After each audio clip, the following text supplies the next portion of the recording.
Boom! What's up, everyone? Welcome to Simulation. We have a super exciting show, super exciting guest. We're going to be talking about the future of investing, and we're going to be talking to Sean O'Sullivan. Wonderful, wonderful.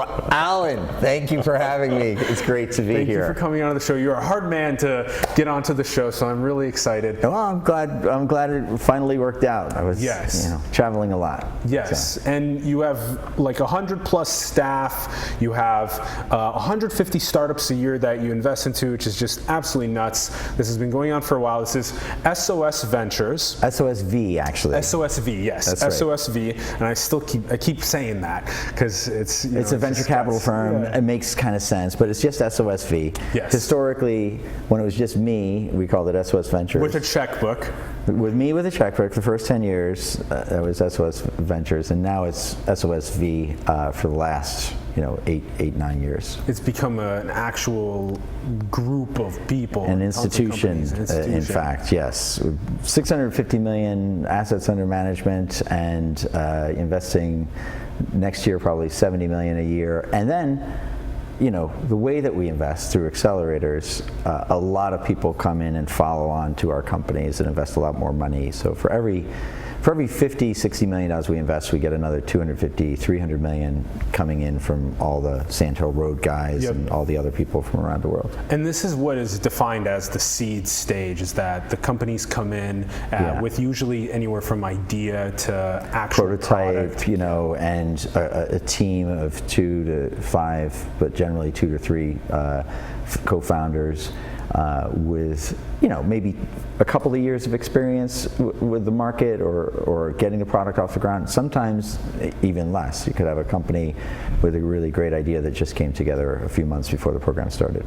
And before we get into all the nuance around seed investing and as well as just investing across these really important industries of robotics, IoT, healthcare, food, let's talk to you about how you got here. A lot of people are interested in knowing how people get to where they're at. Right. So what were the things that led you to who you are today?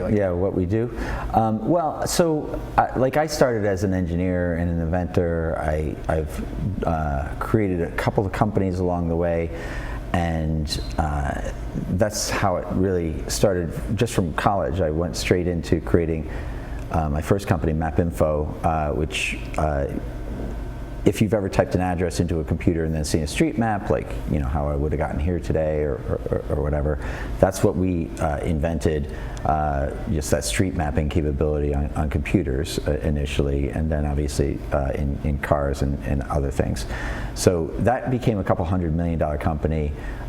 We were the first at it back in the 80s when I got started. So 85 is when I was 20 years old, graduating from college, and I started it right then. And you knew that computing was just blowing up, that it was going to be huge. It was a thing. It was starting to happen, and it was the right time to be in the early stages of the personal computer industry. And you picked maps, which was huge to understand. Well, it was. I think that the chance that early stage startups have is creating. There's this Buckminster Fuller quote, right? You can't. You can't win by fighting the existing reality. To really change things, you have to create a new model that makes the existing model obsolete. So you can't win by fighting the existing reality. You have to really change things. You have to build a new model that makes the existing model obsolete. So in the case of maps, those days it was really the paper maps, Rand McNally maps that were in your car. You'd have to look through and figure out where you were going and which road, and then you'd pass by, shit. You'd be driving the wrong road for 30 minutes and you wouldn't figure it out. But the idea obviously was, hey, computers could do some of this better, and it wasn't just for street, for finding your way around navigation. It was all sorts of other database applications. We took any database, overlaid it on a map, and that was helpful for making deliveries or doing sales redistricting, or if you're going to be, tomorrow is the election, right? I pray we have a great result for all humankind on the election tomorrow. And all those kinds of maps where you have to see location by location how these congressional districts or whatever. All that stuff was originally done on MapInfo. There were loads and loads of applications that were just built around that in the late 80s, early 90s, even before the internet came out and made it more popular for consumer mapping. And were you doing programming, or what were you? Initially, I was a programmer. I was a president and one of 4 co-founders of MapInfo, and chairman for the first 7 years, and then we brought in professional management. That took you to like 32 years. No, it took me to around 28. 28. So you graduated when you were 21-ish. 2021. Yeah, cool. Yeah. Cool. So and then from there I did but it was actually just seeing a new opportunity and building a new model. And the same thing, my next sort of technical startup was a company called Net-Centric. So we developed software for inside the internet. This was back in 95, 96. So again, before you guys were born, but it was I was born then. You may have been born.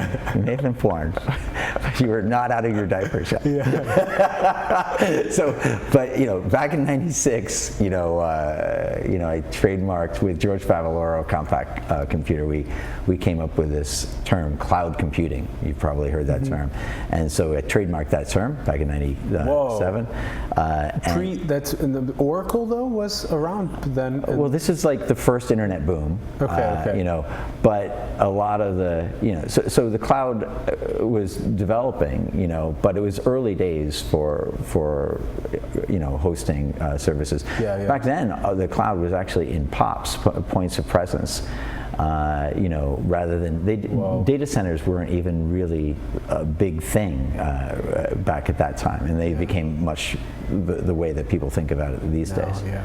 So, but at any rate, that was the sort of some of the technical creds that I have in terms of being a software developer and an engineer and inventor, I guess. What was the after MapInfo? What happened with that? Did that get? It went public. It went public. Yeah, and so I used some of the proceeds of that to invest, and ever since it went public, I was sort of like this angel or super angel going around and writing $100,000 to $500,000 checks in early stage companies.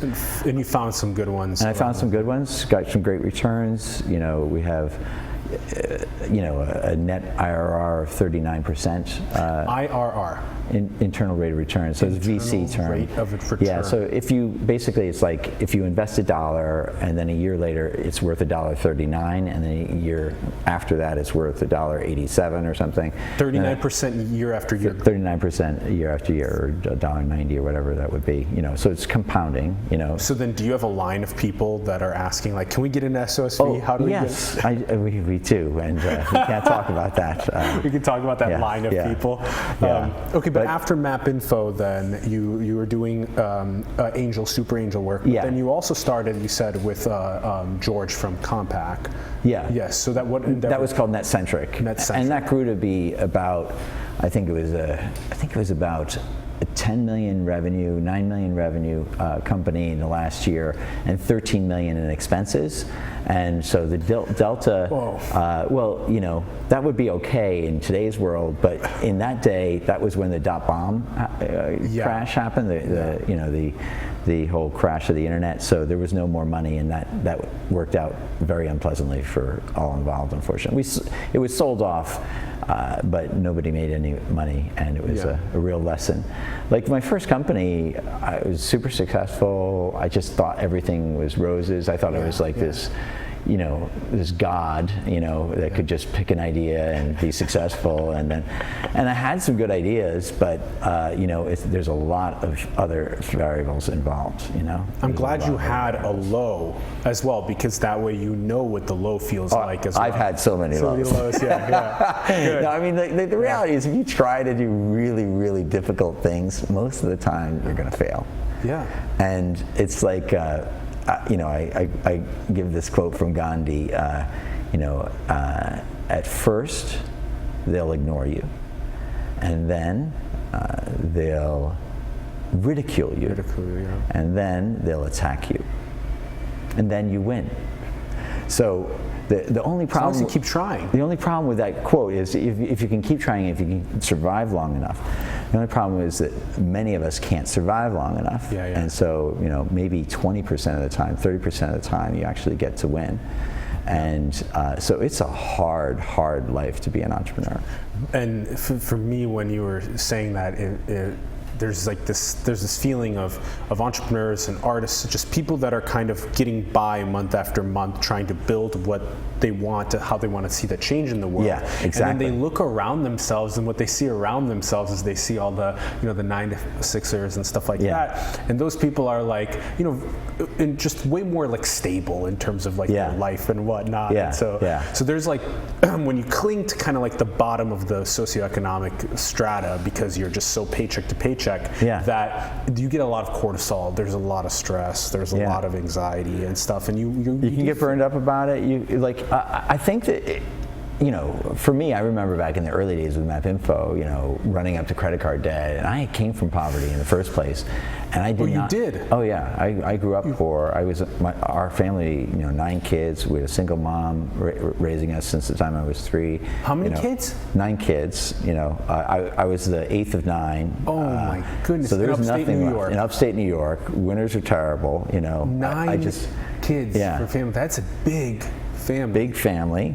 Big family. And your brothers and sisters are all alive today? Actually, I have one brother, unfortunately, who was murdered, so he's not around. But the other 8 are still around, and all 9 of us, went to college, which is a big priority for our, Irish Catholic mom, that that's the #1 job, making sure the kids got an education. And her and dad still together? No. So she was a single mom in that he divorced, or he abandoned her, when we were 3. So she raised you guys all. She raised us by ourselves, which is why we were on welfare for like 6 or 7 years, and then until there were enough kids that were out of the house that were old enough to let themselves go to school, and she could go work, and she did, and but still it was not easy at any part of the way. But at any rate, that was that. How can someone be pregnant for 10 years straight? Well, actually, she had 11 deliveries in 10 years. 2 of them were stillborn, and so it's actually 11 full-term pregnancies that she had. How can somebody do that? It's called the Irish twins. It's called. I have a brother who's like 11 months younger than me, and a brother who's 12 months older, 12 or 13 months older than me. Very, very close. Oh, together. But did she have? Oh, she did. She didn't have twins though. No, Irish twins are when you're both within a year of each other. Within a year of each other. Yeah. That's cool. Getting back right back at it. Right away. Nuts. Yeah. I hope that there's no such thing as Irish twins anymore. I hope people, that's the cultural value which has probably gone to the side. But at any rate. Okay, that's interesting about your, that you actually had a more low SES when you were raised, and so you got to feel what that's like. Well, yeah, I knew growing up that I went from living in absolute poverty as a kid to living like a college student, which is similar to living in absolute poverty for many kids anyway. And then I went straight into a startup, which was just a continuation of the same thing. So I was okay. I wasn't a big setback. I didn't need to get the big, I didn't find myself needing to have to buy a big car or a house or anything like that. It was much easier to sort of skate by. But you had, like, I have these, I had shoes that had holes in them, and then I just a friend of mine gave me. He had saved a copy, one of my pairs of shoes, and he gave them to me recently, like a year ago. Whoa. And I looked at the shoes, and I said, I was wondering, like, you know, how, because I knew I had holes in all the socks or whatever. I was figuring, geez, you have holes in all your socks, but there was a piece of cardboard in the two shoes, and that's how I would just be constantly flipping out the new pieces of cardboard. It's just crazy, you know, what you go through when you have to just scrimp and save. There's this thing called ramen pups, you know, like ramen fried noodles, and you get an egg and you know, mix them up together, and that's basically, you know, you have that once or twice a day, and then you're okay. And for 50 cents a day or $1 a day, you can sort of survive. You know, it doesn't mean you can pay, you know, pay the rent in a place like San Francisco. Totally not. Not at all. Yeah. So we were in upstate New York where that company got founded, and we were able to get by. You know. Whoa. So anyway, that took years, and we, you know, and then. That's crazy. Switching the cardboard as the sole of the shoe. Yeah. That story is crazy. Well, you know what? You look around San Francisco, you see a lot of people who are probably doing that. You know, walking on the streets. I mean, I'm talking about the homeless population. Against the techies, though. Yeah, against the techies. Yeah. So you know. I can relate to these situations, and having also worked in war zones and things like that, I can relate to just the tremendous sacrifice that people have to make to see the change they want to make in the world come to be. And it takes that kind of relentless drive and determination, I think, to get through. Yes, it does. And okay, so what happened? So what was the what was it again? Net-Centric, right? Net-Centric. Yeah. Net-Centric ended up going in the .com as it got sold off to a bigger, like a Cisco type thing. But it was not a good outcome. And then what about MapInfo went public? But then where is it now? Well, MapInfo it went public, and then it got acquired for like $500 million several years later by a company, Pitney Bowes, which is still around. Bowes, okay. Yeah. Okay, and then so now let's take us to post Net-Centric. So after Net-Centric, after Net-Centric, I went into filmmaking we talked about filmmaking for a little bit. But then after that, I went and I took my sort of documentary filmmaking capabilities. I was in Iraq for, you know, during the war years. It was allowed in by the Saddam regime, and then was there for shock and awe, and built a humanitarian organization and all that. Your eyes are open and wide as if you don't know any of this. I guess you didn't do any prep on me. I do as much as I possibly can. I just came back from that 10-day meditation retreat. Oh, that's good. Yeah. No, that's good. Yeah, that's fantastic. Yeah, good look on at my you. eyes. That's amazing. 10 days of meditation. I'd love that. Please teach us. So what year was that you went? How long were you there for? 2003, 2000 to the end of 2004. So that it was while the original war was very short, like a couple of months, and then you know, it was basically from March of 2003 to around May of 2003, and the whole thing was wrapped up. And then the Civil War started the following April of 2004. So that was a really tough period. And you went there for humanitarian efforts? I went there originally as a documentary filmmaker, you know, just to cover the thing, and then I ended up working for, like, you know, doing freelance work for CNN and Reuters and lots of other writing or video. Video, yeah. Just shooting. Shooting off other. I'd shoot the, you know, some B-roll effectively of what was going on in the city, you know, and, you know, what was happening in, you know, with military sort of things or whatever, and then I would then turn it into like Christiana Amanpour or whatever. Gotcha. And then they would voice annotate some of the stuff and put it all together. What would that look like when you were capturing the B-roll, and then how would you get it? Because there was no, like, you know, Google Drive. So how were you? We were shooting on DV. A digital video, tapes, like the little tapes. And then you were literally going to the. And then I would go to I would go to the Palestine Hotel, which is that big hotel in the middle of Baghdad where the press were, you know, camped out at the time, and then I'd give them the tapes. They were a lot of courageous people out in that time. That was even before. Then the military came and sort of sectioned that off, and then. And then later it was, sort of became like the green zone area across the river, was where a lot of people were operating out of, which was basically just a sectioned off part of the city where relatively safe. I didn't live in the green zone. I lived in the regular part of the city where everyone else lived. But we were running a humanitarian organization, so we built that up to about 3,500 people doing reconstruction and demolition and clearance work for a wide variety of different needs. Taking the National Library and clearing that out and getting it ready for reconstruction. Hospitals, national museums, the universities, ministries of education. Did that on thousands of buildings, literally, in Baghdad, Fallujah, Najaf, all throughout Iraq. And this is because a lot of those buildings were war-torn, or what happened? The funniest thing is that there's a tremendous amount of the damage. There were buildings that were targeted, were bombed and whatnot, and that was honestly, that was probably 4% of the damage, 3 or 4% of the damage. Most of the damage was all the looting and the burning that happened after. Holy cow.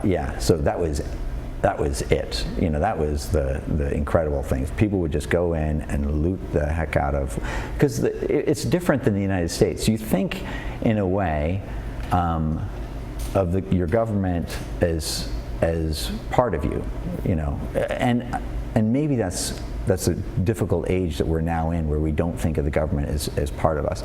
But you think of things like libraries and schools as part of what you are, as part of society. It's a civil society that we have. Yeah. But fire departments, all that.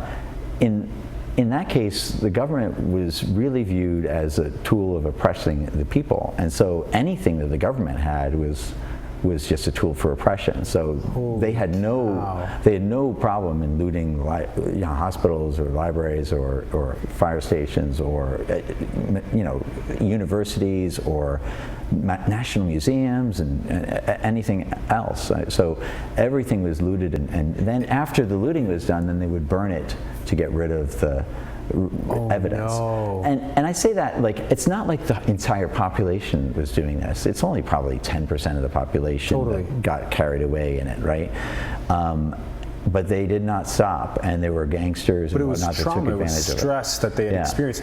What was the societal dynamic like of oppression that caused the 10% to just really go in and ravage? Well, it was instant. It was instant. And there was anger, right? So, it was a dictatorship for a long time, right? So, and the weirdest thing is everyone was like,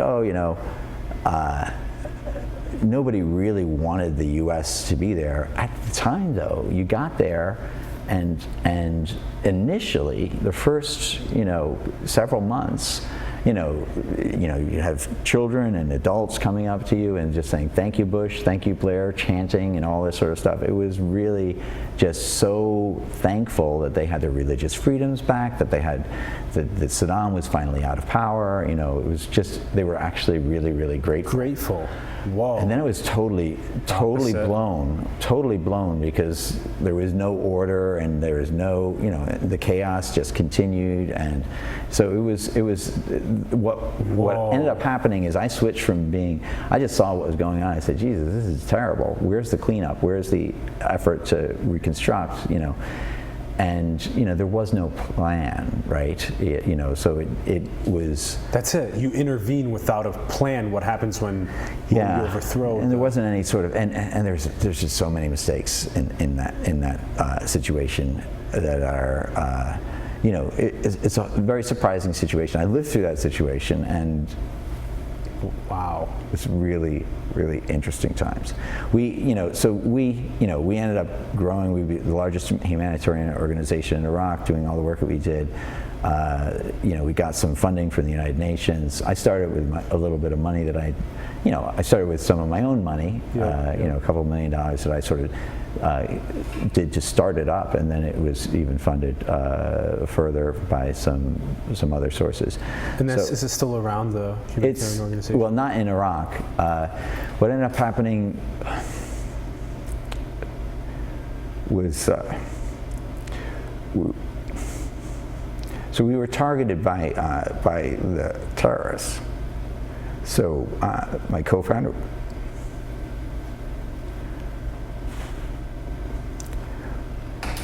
So I always do this. I can't really get through this very easily. So my co-founder was assassinated, and a bunch of our management team were all, sometimes kidnapped and tortured, and so it was hard. It's just a hard. Excuse me, I got a drink. So, wow. It was a hard time, and I look back on all those times, and it continued, and the team wanted to continue. We did scale it back, and but at the height it was around 3,500 people. We scaled it back to about probably 1,500 people, 1,000 people for a while. But after a while, we just had to stop it all. So this came after the period of the Civil War. The 10% that came and took advantage so that sort of looting and burning period, that was very quick. And that was very quick. The looting and there was gangsterism that continued for a long time after, because there was. You guys came in to help those locations. Yeah, and we built up, and it was after the Civil War started. Which went for. Well, that started in April of 2004 and really went until, to some extent it's still going on today, but probably most of it was over by 2008. Yeah. Even just think of the United States, like the worst wars that the United States has ever been in have been Civil War, the Civil War in the United States. There's only one, thankfully. Hopefully we're not leading up to another one. But we lost more in the U.S. Civil War than we have in all other wars combined by factors, because when you have people against people, it is the worst thing. The U.S. didn't play a big role in the death count of people in Iraq, other than creating the situation where a civil war happened. It wasn't like U.S. soldiers killing a bunch of Iraqi people. It was the sides having the civil war and killing each other. And that was because who came into power was the idea. Well, there were elections, but there were basically these bandits and these gangsters and these clerics. Muqtada al-Sadr, for example, who's still in power to some extent, and he killed people under his orders. Some of my people were killed. There were terrible people that were just trying to stop any sign of progress, we were just targeted because we were cleaning things up and getting things ready for reconstruction. It wasn't just us. The Red Cross was bombed, the United Nations was bombed. It was kind of obvious that he'd eventually come after unarmed civilian humanitarian organizations, and I didn't. My God! So what was the? Is there security helping the humanitarian organizations, or how? Because if you're completely unarmed, then it's. Well, no. There's things that you. There's things that you do. I never went around with. I just think that if you, I'm a bit of a pacifist, although I'm also a realist. Yeah. So I wouldn't.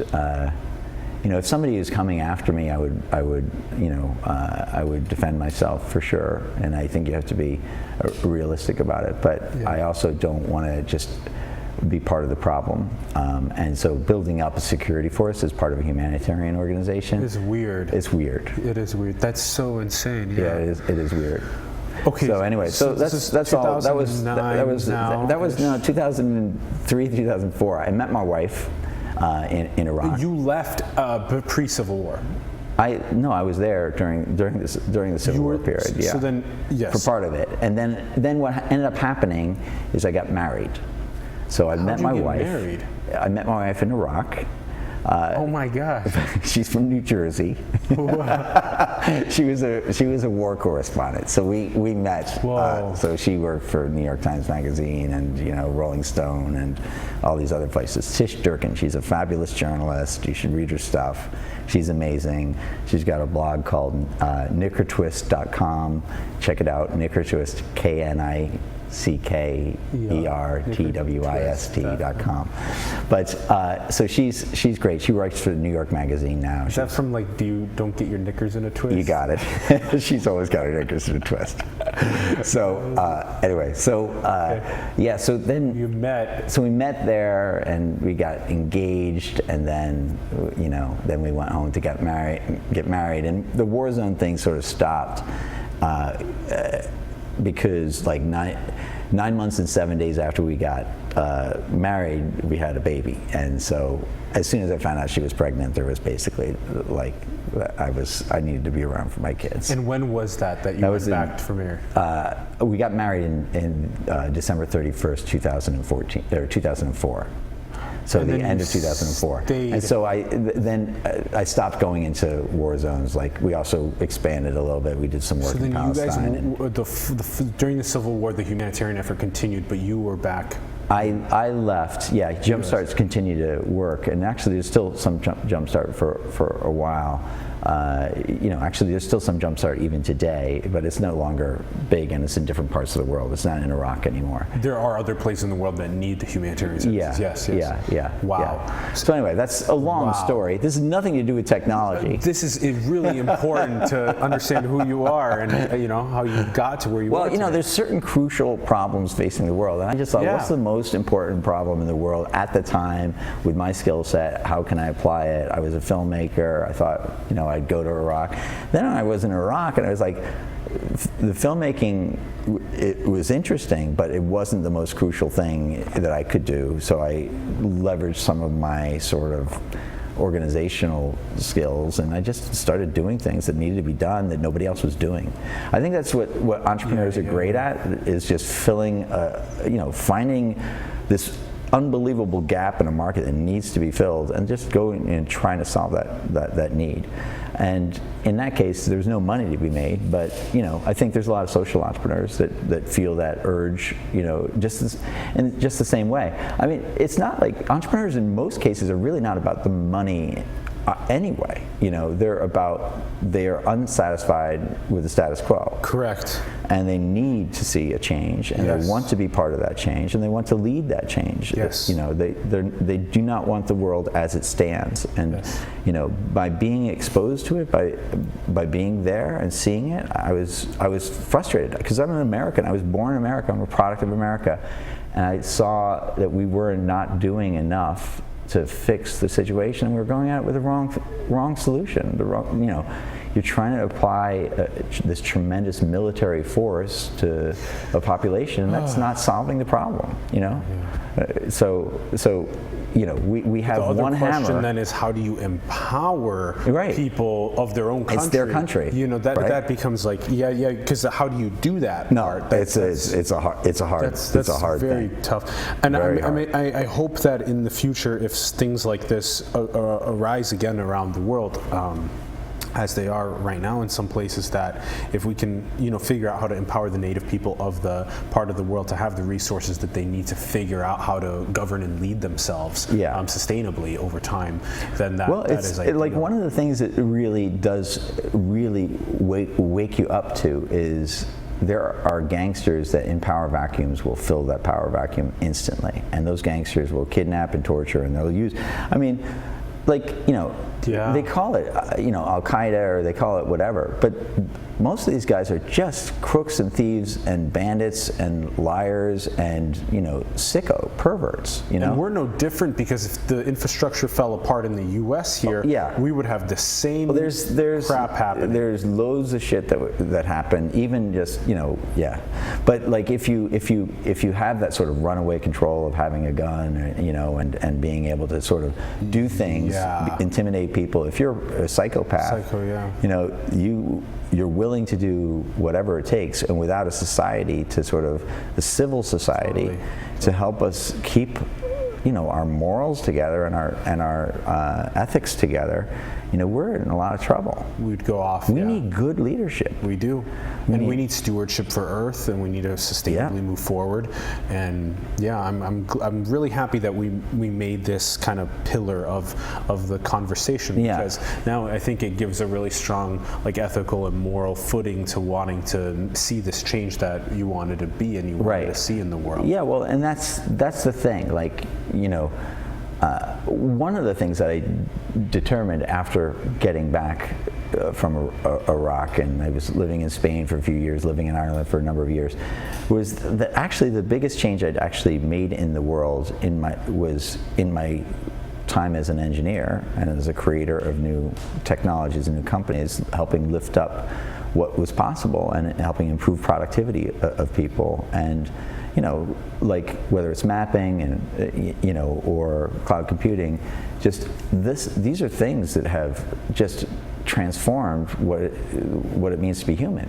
We can do so much more, so much more liberally, so much more powerfully by leveraging the nature of all humanity on these from these platforms that we now have access to. You're doing something here, in this room, which is reaching out, that would have required a television, a real television studio with, millions of dollars, and all this is enabled by relatively inexpensive technologies, democratizing, and spreading knowledge and becoming available to people. So I looked and I said, okay, the biggest change I can actually make is to do the stuff I actually started my life doing and helping building companies. But I don't. With the kid too, that's adds some complication. Yes. Now you have to balance raising a child into the world while doing what you were doing. And how many do you have now? I have 2 kids. 2. So I have one child who is 13, a daughter. She's doing great. She's absolutely fantastic. Fluent in multiple languages, and she's just an artist and great with math and whatnot. Good. And I have a son who has autism. He's 11, and he's a non-speaking boy. And so there's a lot of challenges and a lot of work involved in trying to improve his outcome. Whoa, is he using sign language or? No, he's sort of moderate to severely autistic. Basically, if you think of in my son's case, he has great receptive language and his brain is very active, but up until recently we didn't know what he knew, because his body can't, he can't communicate, can't tell you what he's thinking. He can't write because he doesn't have good fine motor control. Whoa, was he typing or? He hasn't been able to type because the motor control isn't that good. He's all over the place. But it's sort of this, like the Stephen Hawking thing, where at least in Stephen Hawking's case, he got ALS, later in life, so you knew that there was a brain in there. We never knew what my son, was thinking. And he couldn't communicate. He's in this island. He would receive from the exterior environment, the vision and what you guys are saying. We didn't know even, what is he receiving? What is he receiving? Can he hear? Can he understand the we knew he could say, I pick up your coat or whatever, or go up, go upstairs, or whatever. Would go and do that. But we didn't know what he was capable of learning, and now we have him just in the last couple of months using a letter board, and he is sort of typing out letter by letter, sentences. A letter board. Yeah, it's a letter board. It's a very low tech thing. It's just you type a letter, just one letter at a time. And it's using a pen actually. It's a bigger. It's a bigger thing. It's a stencil board. Yeah. Cool. Yeah. So it's like a keyboard, but no, it's no not. Electronics. Eventually, in another 9 months, he'll be onto the electronics. He'll be able to type, but his motor control is still very limited. So he uses a pen to poke it through, and then we sit down and write out what he's writing. Oh, whoa! Yeah. But how did he learn language? There's a special therapy in the first place to know how to spell the words. Oh, well, yeah. So then he's looking, so like you have access to language all the time, and you don't think about it. But you know, and we are reading him books and things like that. You are reading books, and then he's looking at words, so he gets how to spell it to make a word.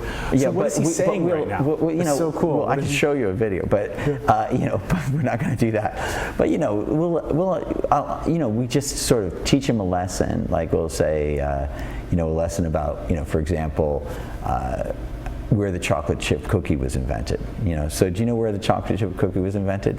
No, where was it invented? In the United Kingdom. Okay. At a place called the Toll House Inn. Oh, Toll House. Yes. That's cool. Toll House. So there's a little factoid you can actually take away that you've learned today. And there's this woman who you discovered that, you know, by mistake that the chocolate chips would not, you know, would work in this way and whatever. It was, I don't know. My son, you know, I could ask him today, you know, where were the chocolate chip cookie invented, and he'll say Toll House Inn. And he'll spell T-O-L-L-H, you know, H-O-S-E. So you tell him a story, and then you spell the things as he's learning it, like United Kingdom, you know, U-N-I-T-E-D, you know, K-I-N-G-D-O-M. And I'd say it just that fast.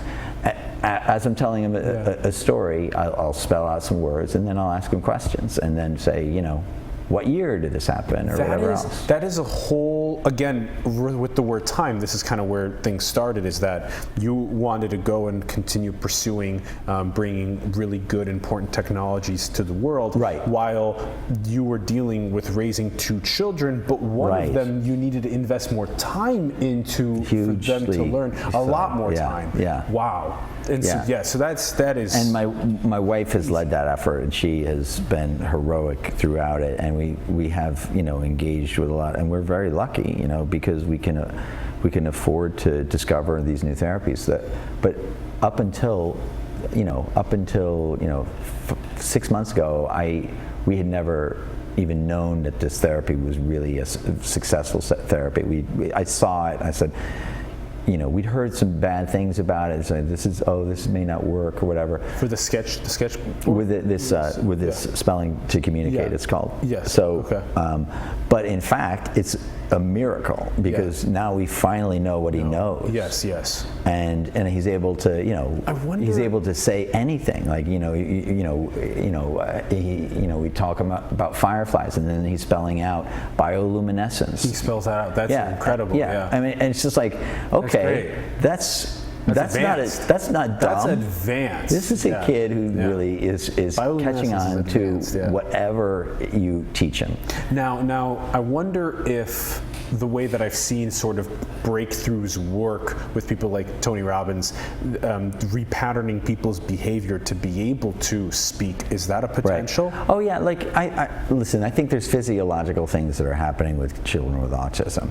This is it's a medical and biological condition, and the reason he's locked in is the same reason, not the same reason, a completely different reason than say Stephen Hawking was locked in. You know, he physically has you know, things that are causing him to you know, he does a lot of stimming, he you know, which is repetitive motion. He can you know, be making noises like woo woo. You know, you look at my son, and I love my son, and he's a lovely boy, but if you were ignorant, you would just think that he was incredibly like the village idiot. You know, you would just think that this is just there's nothing in there. And that's not at all true. And I think, you know, as a parent, I am guilty as well of not realizing his whole potential up until more recently. I mean, I always hoped that he'd be able to, you know, someday go to college or whatever. Now I know that the only thing stopping him from going to college is helping him control his sensory motion disorder. That's called stimming. Stimming is like the fact that like they'll do things like flapping their hands or doing you know, going around in circles or doing anything. STIMM. Like stimulation. Stimming. Yeah. Wow. Okay. So anyway, it's way off track. Well, here. I think it's way on track because I think it's way on track. You got to know this. This is so important in so many different ways. Right. And this is the thing, is that what you learned raising your boy is now made you more empathetic to society. Well, that's it. And and there are urgent problems. I mean, this is the thing. There's urgent problems that need to be solved. And we could go and back another social networking company or another way to do ad revenue on something or whatever. You know what? SOSV is not into that. Yeah. You know, SOSV is not going to back another software app or e-commerce marketplace that just doesn't really move the world forward, because there's just too many really critical problems that need to be solved that are, you know, right there dealing with the heart and the need of whatever. People are suffering day in and day out across the world and across this town, you know, and they're suffering in a lot of cases for these life science related reasons, and they're suffering because, you know, they are, you know, less productive than they could be. You know, we're working across a wide variety of mostly hardware and life sciences, but also food applications, and food is important to us as well, I would say, because we're seeing so much disease and, you know, bad food options for people.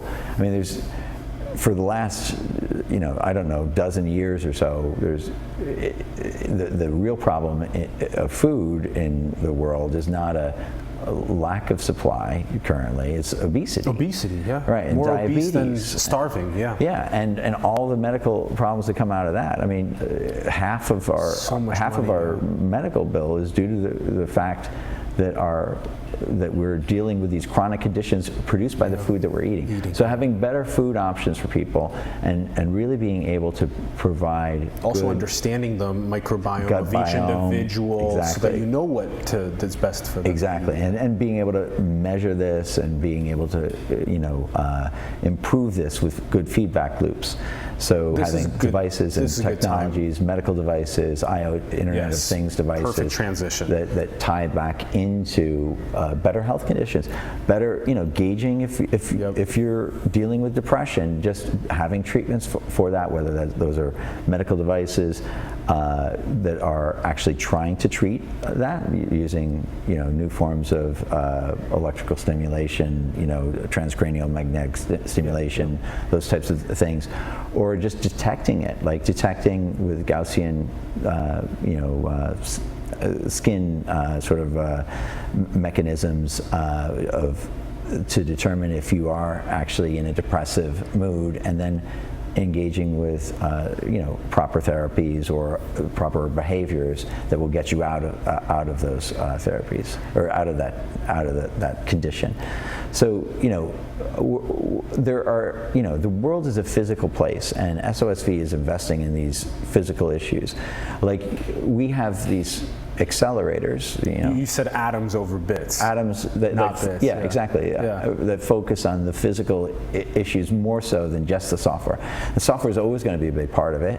And when you think of machine learning, for example, totally. You know, machine learning is coming from sensors.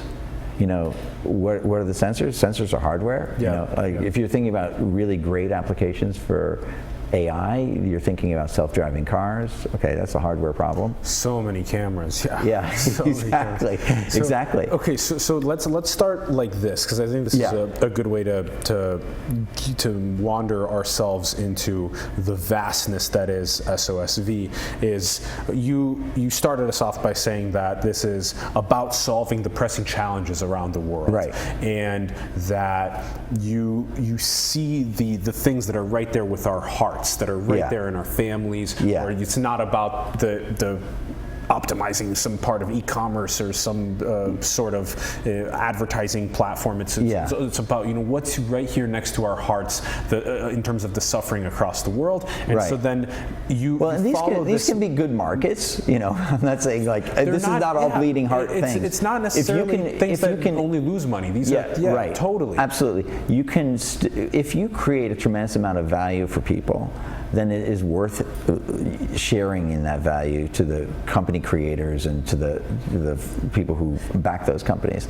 And that's easily, you can see through automation you can bring so much value and so much new capabilities to people, new productivity to people, that it is always going to, in a well-designed system, create value, as long as the company can get out there and get the product into market and the people love that product. And you mentioned this earlier, and I still am feeling it with resonance from the meditation retreat as well. Just the notion that you earn enough for yourself, for the people that are dependent on you, and like the community around you, and then you give and you give and you give without expecting anything in return. You just give, because that's where so much of the meaning and the real purpose and comes from. Well, and then that's why, like for me, our foundation is about getting investors that really care about helping people. Like all the general partners at SOSV are focused on maximizing the growth of the founding team, because that's how we benefit. So giving to those people, but also the whole network around accelerators, great accelerators, is to be very engaged with great mentors. And you've mentioned you've been mentoring at IndieBio, absolutely, and maybe at Hacks as well. Yes. So like we that is a critical component, just having people that just really want to help. The journeys that we're on, we can do shortcuts, we can open the doors, we can find the gatekeepers of a given industry or the gatekeepers of finance and introduce people to each other. And those things can make this greater creation happen. We live in an age of abundance right now, and the issue is it's not distributed very evenly. well. Yes. There should be, this age of abundance should allow us to live in a world of mutual prosperity and greater prosperity for everyone. And there's no reason we can't strive for that in our investing methodologies and our process. I have done deals with lots of VCs, and lots of VCs are not actually in it for anyone but themselves. I have to say, but that's the raw truth. Well, you can see it. You can see it. There's zero-sum game, VCs where or negative-sum game VCs where they would rather destroy something than create a greater whole. I mean, the thing I love about creating technology is that it's a positive-sum game. You look at war in Iraq. It's a negative-sum game. All the money you spend is destroying lives, destroying buildings, destroying everything's a waste. The entire, no matter how much money you put into it, it's destroying. It's a negative-sum game.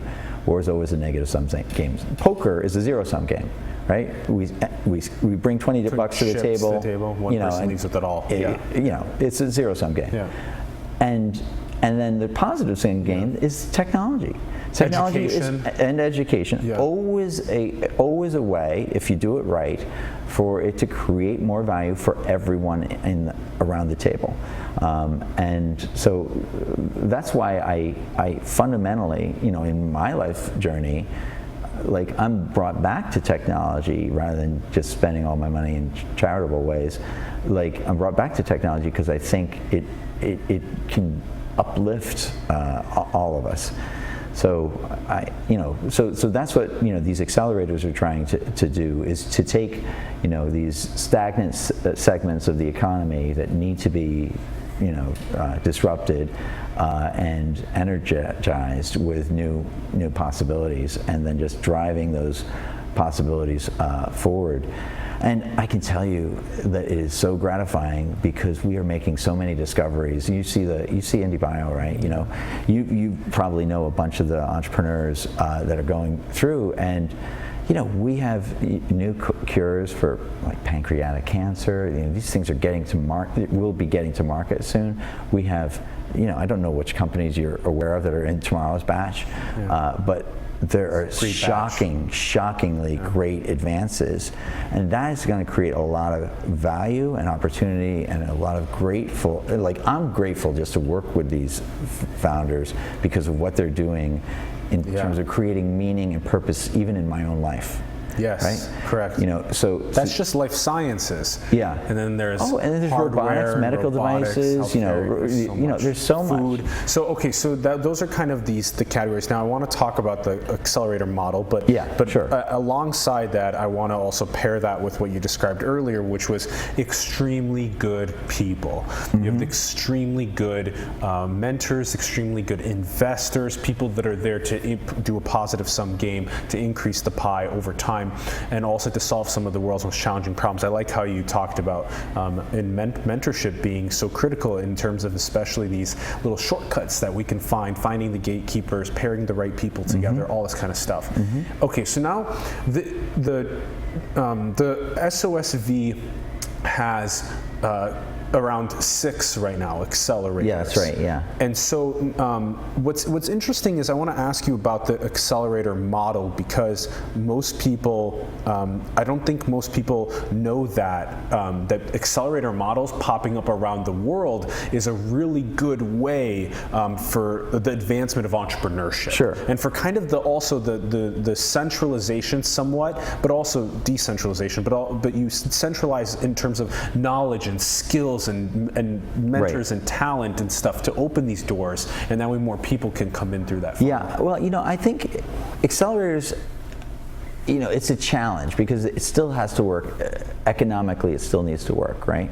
These things need to be able to support themselves, or if they don't support themselves, they need the graceful, participation of corporate. Like, there's a lot of corporate accelerators that probably wouldn't be alive except for the corporations that are sponsoring them, and government-funded accelerators that work the same way. They need to be sustainable themselves, is what it is. Well, but on the kind of model where it can continue to grow and build, you need to be able to have the companies that are going through. You're paying a price for the equity of those companies. Years later, it needs to be worth more. Right? Yes. And there's a lot of companies that are not going to make it at all. So you have to. That's how you get your IRR high. That's how you get the IRR back up to a good level, is when is by creating some phenomenal value like the world has never seen, and then just that explodes the return, so you can do it more. It's but like, I think back, to my first company, I was very, very grateful and lucky to have some mentors, a senior vice president at General Electric, Warren Brueggemann, this guy Harry Abkarian who started a $50-60 million company. They joined our boards and became like. These are your board members. Yeah. That's how you were able to move forward faster, more effectively. Yeah. How do you do it? Like, you get some help, and some people who are just generous with their time and really, helping you open your eyes to. I knew nothing about cap tables or corporate sales, or I knew nothing about I knew nothing about actually really managing people. And the funny thing is, like, first-time founders, if you look at the 5 most valuable companies in the world, they're all companies that were all first-time founders. So that's kind of weird. You'd think, oh, geez. I mean, and actually, if you look at how Sand Hill Road invests, they only invest in people. They'll write, the checkbook is open if they've done this deal or that deal. They sold the company. They made money for that. Oh yeah, we trust you. Here's $5 million. Get started. But actually, if you want to be, a Google or Sergey and Larry, or Apple, Steve and Steve, or what are the other 5 top ones? Amazon, Jeff Bezos, and Netflix actually was not a first-time founder, but he's not in the top 5. But there's a couple of the other ones. What am I forgetting? Help me. Did you do Jobs? I did, yeah. Did you, Apple. Did you do Facebook. Gates? Mark Zuckerberg. Yeah, there you go. One of the top five. Yeah. And there's another one. So, but those all were, all those companies that are, $500 million or $500 billion to $1 trillion in value. Crazy. Those top 5 most valuable technology, not just technology, the 5 most valuable companies, founders. All first-time founders. So they all needed a lot of help.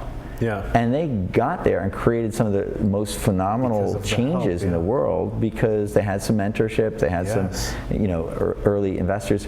We're targeting first-time founders. Accelerators target first-time founders. It's their first chance. And economically, you can still do extraordinarily well, with backing first-time founder companies. Like, Totally. So totally. we're recognizing that, that foundation and establishing a really good foundation early on can help companies go further faster. Yes. So tell us about then the kind of the seed accelerator ecosystems that have been built out. There's the hardware, there's the food, there's the life sciences. So we started actually with China Accelerator. So I was an early investor in Techstars. I co-invested with this guy, Brad Feld, who was a co-founder of Techstars and runs Founder Group. And when it expanded to Boston from Boulder, the guy who started it up, I'd also invested in him previously, Sean Broderick. And so I invested in the Techstars Boston. I said, wow, this is a great model. And I'd been looking for a while for a way to do more scalable VC, because VC is not very scalable. Even at the accelerator level, it's not hugely scalable because it's a relationships, it's a services business, right? You have to really, really mind the store, and so at any rate, was it the idea of giving like the $250K for like 8% equity, the seed? Well, back then, when it first started, when we first got into it like 8-9 years ago, it was $20,000, or back even before that it was like $6,000 per founder, like it was $12,000, $18,000, is what you'd get for your 7% or whatever. Holy cow. Yeah. That's all it needed back then. Yeah. Well, that's what it was. And that's all software focused. Software's not cheap either. Yeah. That's a fool's game. That can scale with electricity, and so that's it's scalable, but only if you have a small number of people who are living on ramen pride noodles. But God, the cardboard sole shoes. And that's how you maintain. I was very lucky. We had the majority of the company. The founders had the majority of the company when it went public. So it was because we didn't raise a lot of money. When we did get Greylock came in, but we were already profitable by the time Greylock invested in us. So that kind of orientation is less common these days. Like where you're looking, a lot of times people are looking, and I love bootstrap businesses. I love the businesses where they're not thinking, oh, we got to get the money from the VCs, we got to get the money from the customers. Because if it's really something valuable that you're doing, you can get the money from the customers. Yeah. They want it. Yeah. They'll pay you. That's not always true in things like life sciences. And hopefully in art and entrepreneurship that there can be more recognition for helping out the entrepreneurs and the artists that so need people to recognize that the things that they're taking are given in many ways for free. Artists or entrepreneurs make content like this video content. Right. We never want to charge for this ever because it needs to be democratized for anyone around the world to watch and learn. That's the whole point. Yeah. And there are models that it works in that way, but then it becomes advertiser. Exactly. And even then, even the whole advertiser thing is like, you would want someone like an IndieBio company when you're doing a biotech show to be one of maybe the companies that you plug. Like this is super relatable to what we're talking about. Yeah. Versus the way that the ad economics works now was blah. So the whole point is that one of these points, for me, that is just so dear to my heart. And Paul Ouellette here is directing and producing the show with us, and he has produced video content with us before, and he's in the similar wheelhouse of making art, making, in this case, entrepreneurial content that people have come and sat on our show with us, Sean, and they are artists or entrepreneurs, and immediately afterward there's almost nothing that feels as good for me at times of just being like, here's $20 or $40 patronage towards your thing so that you can continue as at least the minimum that we can do to just help you. Even that little tiny bit, if we could just change, and I'm writing about this in so many different ways right now, but if we could change the ideology of like, I've made $30,000, I'm going to buy a Tesla now. If we could maybe augment that a little bit and just say, what if I gave 30 different artists $1,000 each? Yeah. What would that do to the world? Yeah. Well, that almost becomes into you're talking about the universal basic income possibility as well, which is actually way more interesting than when I first looked at it. I said, "Oh, that's crazy," but actually, it's not so crazy. But anyway, that's for interview number 2. We'll have to talk about UBI. Absolutely. But you were asking me what was the history of the creation of these, and so I said I got involved with the Techstars thing a little bit early, and I said, this is a great model. This is exactly the right way. Cohort-based, small groups of 10 or 15 people learning from each other, sitting in the same space. I just love that model. 10 or 15 teams. 30 or 40, 50 people, working together, having that journey together. So we said, okay, well, we're not just going to duplicate that because Techstars has that one. They're expanding in the U.S. whatever. Let's do it in a place where it's completely different. So we went to China and we set up our first accelerator in China because what city? We were in Dalian originally in the Liaoning province. It's close to North Korea. Oh wow! Yeah, okay. North of Beijing. It's north of Beijing, east of Beijing. Okay. And then it's now in Shanghai, but Dalian is a big outsourcing center. It's like the Bangalore of. Interesting. So there's a huge number of. But anyway, that's why we started there. And you're now in Shanghai. Now we're in Shanghai. Okay. Shanghai is sort of like Beijing, Shanghai are the two software places, the biggest software places in China. Okay. So, but anyway, so we started in Dalian because. What year did you start? In 2009 is when 2009 is when we got the wheels moving. 2010 was when the first cohort graduated. And okay, now tell us about this. How did you guys end up, structuring? Like, who were the companies that you would let in, and how would you, how did you figure out? Okay, this is the amount of money we're going to give them for this percentage equity. Yeah. And then, how did you build a mentor ecosystem around? Great artists steal, so we just sort of copied the model. And also, there was another organization called YC, which was also doing it. They had a different model. They're less sort of cohort based. I mean, it was cohort. I think it was more cohort based back then. Now it's sort of like this massive sort of banquet hall filled with people or whatever on Thursday nights or whatever. It's like going to a wedding or something. But we like the sort of the 10 or 15 teams all together, learning from each other, tightly co-working environment. And these are short batches that come in 4 to 6 months. 4 to 6 month batches. So that accelerator model.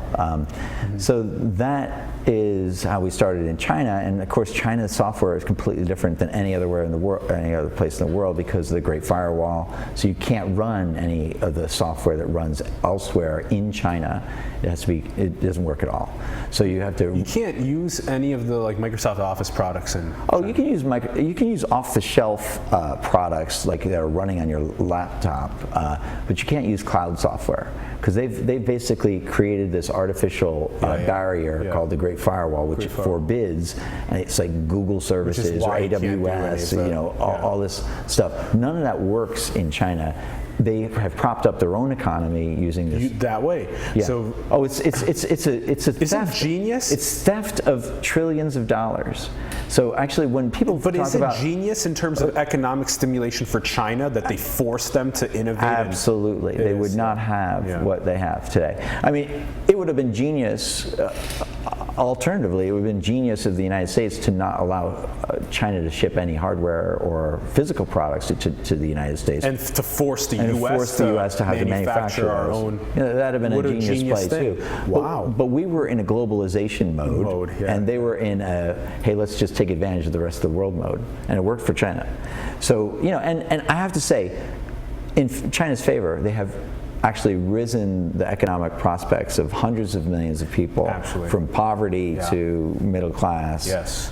And so that is a great social good that came out of that, despite the fact that they have been playing with a very uneven playing field for a long time. That firewall is insane. So yeah, it's so that's insane. been around 10, how long? That's been around since the beginning, like 20 plus years. Yeah, well, I don't know when they started. It's all filtered. Anything that goes in is not only filtered and blocked, it's also gated, like with basically around a 300 millisecond delay every time you do anything. So it makes the performance of anything that's not actually in China completely unacceptable, and so you couldn't run any cloud services, say, unless they're based in China. So that, and then of course they also do other things. They don't allow you to do things like media or whatever. They don't license you to do those things. So that 10 years ago, the China Accelerator batches were anyway, starting. so we knew the China Accelerator was, a brand new software marketplace. Things that run inside of China only can run inside of China. So we built some companies and helped build some companies that started there, and now those companies are in many cases more cross-border applications. Chinese companies who are going to the rest of the world, or rest of the world companies trying to take their applications and build them special for China, using the different services, because they don't, all the infrastructure, all the APIs, everything is completely different inside China. So anyway, so we started that, and out of that very quickly came, the idea is, well, we had some people that were applying to China Accelerator, especially because it was China, that were hardware companies that were doing some hardware devices. Yep. And so we ran a couple of batches with some hardware companies, and we said, well, geez, this doesn't make any sense. Why would you have a hardware company inside a software accelerator? These are completely different problems. Yes.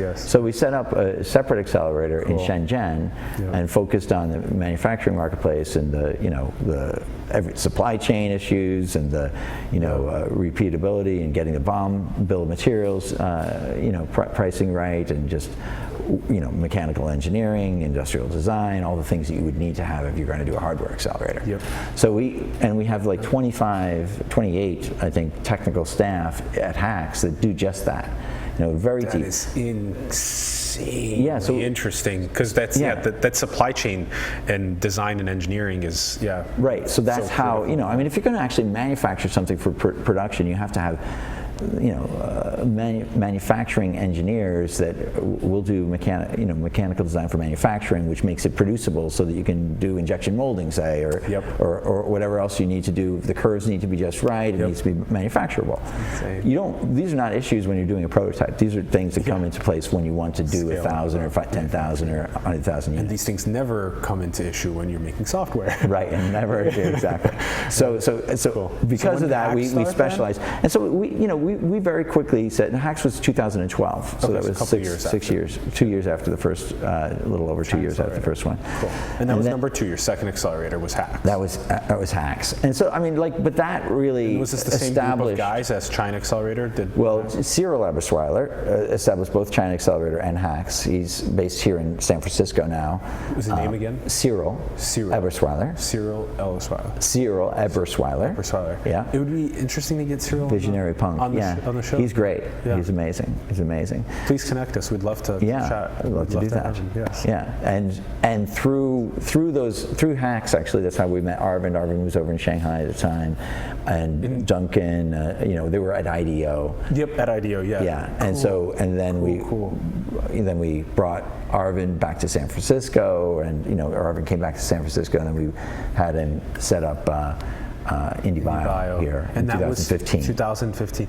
Or 2014. 14, yeah, okay. He started, or maybe in 2013 he started with like a Leap Accelerator, and then IndieBio. The first cohort ran in 2015. Yeah. So it's a long story, but again, that So focused us cool. on the where we thought we were needed and the differentiation we wanted to bring to the world. We are very deep tech accelerators. Like, you know, we have PhDs of molecular biology Yes, or yes. pharmaceutical sort of development, and you know, we have all of these people on staff that are helping the companies directly, which you need in a deep tech sort of approach. And the staffers are not at SOSV, they're at like Hacks or IndieBio, or are they at? Well, so we have brands like Hacks and IndieBio and China Accelerator.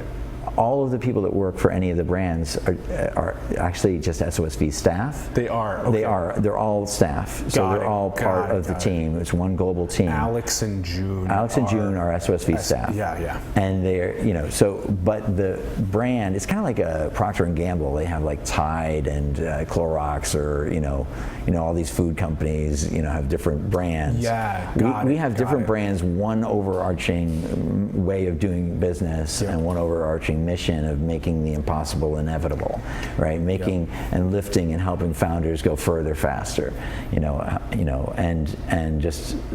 that is the through line of what we do, just to try to help these companies get to the first, de-risk them, help them get to milestones where they can get additional capital, where they have revenues, where they then can, build a successful company. And give us a taste now, as we kind of work our way out. Give us a taste of the China Accelerator fruits and some the of the Hacks fruits, IndieBio fruits. China Accelerator is the first accelerator. It actually has. I'm told it's the most profitable 4-year-old startup in the world, which is a company called BitMEX. BitMEX. M-E-X? B-I-T-M-E-X? It basically is sort of like Bitcoin mercantile exchange. But it's a cryptocurrency exchange. And they're generally either number 1 or number 2 in terms of the most active volume. There's Coinbase is You've heard of Coinbase? Yeah. So they're 20 times bigger than Coinbase. 20x? By trading volume. Holy cow. Coinbase is a really big player in the United States, and they make their money off of transactions fees, which are actually quite high. BitMEX. Isn't there 3% or? Oh, they're kind of high. That's high, right? Yeah, BitMEX. The reason why they're in many there's another competitor that's come along recently that's sort of neck and neck with BitMEX as being the world's most largest. But for the last several months, BitMEX in general has been doing around half to 2/3 of the world's volume just on that one platform. And now, and all the other 300, 400 digital exchanges, cryptocurrency exchanges would make up the rest of that. Whoa. Now there's basically us and another player that's also up there. And how do they make their money then? Transactions as well? Yeah, like 5 basis points on the transactions. Generally, they'll be they trade hundreds of thousands of dollars, or hundreds of thousands of Bitcoin level transactions a day. So those generally add up to between $1.5 billion to say $6 or $8 billion worth of transactions every day, and they just make a tiny amount on each one of those transactions. A percentage. Yeah, 5 basis points is like a 0.05%. So Coinbase. That's it? Yeah. But that's why they do 20 times the volume or 30 times the volume that a Coinbase would do. Because people, if they're going to do a trade, are going to do it on a low-cost exchange. And that's why they get 20x volume. Yeah, exactly. Wow, yeah. Cool. Okay. So and they're immensely profitable. And this is a company 4 years ago from China Accelerator. 4 years ago, cool. And it's making tens of millions of dollars every month in profit. Many tens of millions of dollars every month. And they have a big team now, and Not that big of a team. Small team too. That's They're insane. about as profitable as NASDAQ is, but NASDAQ has 3,500 people, and they only have, I think they have less than 100 people. Okay, so that's a Taste of China Accelerator. How about? Oh yeah, so that's a great company, but there's loads of other great companies that came out of China Accelerator, Shopbao, and loads of. This will be another interview number 2 conversation. We'll go into depth into IndieBio. We've got companies. The whole cellular agriculture movement came out of IndieBio. So you look at companies like Memphis Meats, which makes meat without cows, or IndieBio and RebelBio in Europe. Perfect Day, which makes milk without cows. There's loads of Finless Foods, a lot of the cellular agriculture movement. Also some of the plant-based protein substitutions, like producing things that taste like meat but are actually plant-based. That's kind of like what people think of mostly, because that's what is available in the marketplace right now. But it's something that we eat 3 times a day, so it's more like right there in our lives. Yeah. Right away. Well, also, but the cellular agriculture movement is further away. You got Bill Gates and Tyson's Foods and all these guys spending, investing tens of millions of dollars into these companies now to ramp up the production, but it's a brand new style of production. Totally. And so it'll take a while before it's in Costco and whatnot. It's in such an infancy state right now. Yeah. So that's a huge space. We just had Liz Specht on the show. Good Food Institute. And so we really went in depth about how infant the stage is. So you can still get in and explode and make tons of profit for really good reasons. Yeah, and it's moving the planet forward, like in terms of sustainability. Sustainability, the global warming issues and all that. Yeah. So that's a big, very successful area, but there's pharmaceuticals, a company called Synthex, which I talked about, has a what looks like a very viable cure for pancreatic cancer. It's been done in several animals now, and now it's going on. And actually, it looks like a whole platform, because there's a number of other cancers that are affected, not just pancreatic cancer. And there's the healthcare side of the life healthcare and sciences. therapeutic side. There's other types of pesticide eradication things that make bees more productive, to deal with all the sort of global sort of issues around this. And a company that's pretty dear to my heart, I have a son with autism. Now there's a broad autism blood test called BioRosa. That is going to be a major breakthrough as a diagnostic, making that available to people at age 6 months to know whether or not your child could be developing autism. And then if it is, just do every sort of therapy, stage interventions to move that forward. And also that leads good diagnostics also lead to good therapeutics, because once you know exactly how to diagnose a disease, then you can target each of the elements which is producing the diagnostic.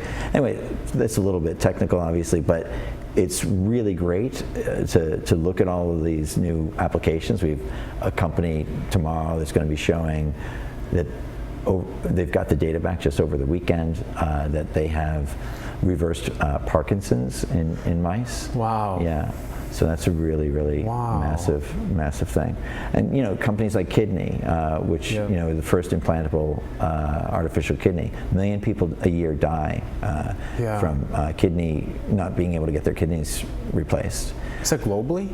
Yeah, I think that's globally. Yeah. And so that's all the incredible stuff with life sciences, and then with hardware with hacks. We've got robotics, Internet of Things devices. So like you look at companies like MakeBlock, which does it's like a Lego for robotics, a STEM education tool. They're I think I just saw a post that said that $384 million. I think that's the market cap. I don't think that's their revenues. Their revenues are in the 100 million style range. So we have quite a few hardware companies that are doing extremely well on revenues. We have in the whole SOSV portfolio, probably most of the revenues are from the hardware companies, with the exception of BitMax. And we have more than 24 companies doing 20 million in revenue or more already, and these are very young companies. Amazing. So we're and a handful that are doing 100 million, six or eight companies that are doing 100 million or more in revenue. I really am excited to unpack those companies and what they do. We'll save that for another sit down when we can actually go deeper into Hacks and China Accelerator and IndieBio and talk about those most successful and also the most impactful on the world, and that'll be a lot of fun to it's a lot of fun. There's a lot of amazing devices. Thank you so much. This number one was so important because we got to know you and we got to know all the really tough stuff as well.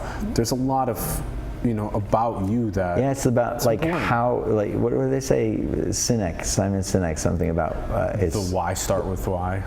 Start with why, or it's about who you are, not what you're doing or something in some ways. I don't know, but it's the core of what we do is about in recognizing the problems that we want to change in the world. You look at the mirror, be the change you want to make. So anyway, thanks so much for having me. Yeah, Sean, this has been such a tremendous pleasure. Absolutely. I feel like a whole new connection because knowing you at this more deeper level and being able to share this with other people, I think. Thank you. The kind of the most rooty parts of who you are, and also how those are flourishing into the leaves. And I love being able to do that with people. So thank you. Thanks, Sean. Thanks for coming on to the show. I want to give. I didn't think I was getting on a bench. I was in psychological. What did he say? I warned you. I warned you not to get into my backstory. I did.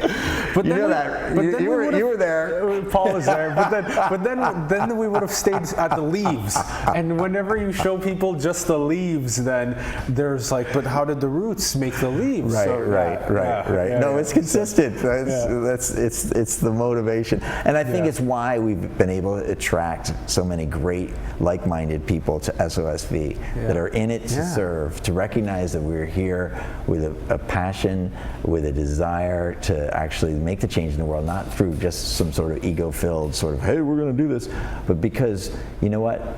We are not satisfied with the world as it is, and we can help these guys. We are there to be of service to humanity, but directly to be of service to the founders. There's a huge difference when you walk into a situation and you look at with dollar signs in your eyes and you're looking at just the leaves of the tree versus when you come in there with an open heart and you come in there with intentions of wanting to make the world a better place and you radiate that outward and you're there with the roots and you want to be a part of the roots of the tree. That will take you so much further in life. So mark that as a really, really prominent part of what we care about. And okay, just a couple closing thoughts for everybody. Thanks for tuning in. We greatly appreciate it. We'd love to hear from you. Give us a comment below with your thoughts. And also do check out SOSV. Check out Sean on Twitter. Also, huge thank you to Paul Ouellette. Thank you for producing and directing the show. Much appreciated. Our normal Ronnie Vargas is out and busy. We love him so much as well. Join us in the community. We need your help in order for us to continue scaling. We've been invited to now travel quite a bit and interview other prominent people, and in order to do so we need your help. Join us on Patreon, join us via cryptocurrency, the links are below. We would love your help so much in growing the community. Join us on our public Telegram to have these thought-provoking conversations, and go and manifest the future. Go and build the future. We love you so much. Thanks for tuning in, everyone, and we will see you soon. Peace.